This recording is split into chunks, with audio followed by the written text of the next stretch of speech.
যে যার ঘরে তালা কেটে শো, রাতের বেলায় রেখায় বেরো মন্ন বন্য লোক, কেউ জানে না কাহার ওপর পড়বে কখন চোখ। রবিবারে নাট্যসন্ধ্যা জমে উঠল নতুন দুই নাট্য উপস্থাপনায়। একাডেমিতে মঞ্চস্থ হল শান্তিলাল মুখোপাধ্যায়ের পরিচালনায় নাটক জননী এবং পঞ্চানন বন্দ্যোপাধ্যায়ের পরিচালনায় ক্রমাগত পদোন্নতি। এই নাটকটিতে অভিনয়ে অংশ নিল ওপেনটি বায়োস্কোপের কচুয়া অর্থাৎ ঋতব্রত মুখোপাধ্যায়।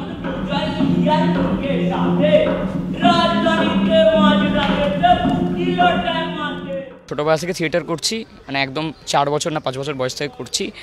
মাঝে কয়েকটা প্রোডাকশনে ছিলাম না, তো এটা প্রায় 3 বছর পর আবার একটা প্রোডাকশনে কাজ করছি। তো সেটা আর প্রচণ্ড এনার্জি, আমি আজ প্রচণ্ড এক্সাইটেড ছিলাম সকাল থেকে যে আবার স্টেজে উঠবো, একটা ভর্তি অডিয়েন্সের সামনে পাঠ করবো, এটা প্রচণ্ড এক্সাইটমেন্ট। ঋতব্রতর নাটক দেখতে হাজির ফোয়ারা অর্থাৎ ঋদ্ধি সেন। আমাদের নাটক দেখতে এসেছেন টলিউডের বিখ্যাত অভিনেতা এই বিষয়ে আমি কোনো মন্তব্য করতে চাই সেন।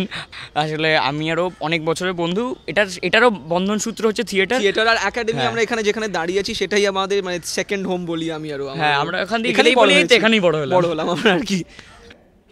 দুটি নাটকের মধ্যে প্রথমার্ধে প্রদর্শিত হল জননী।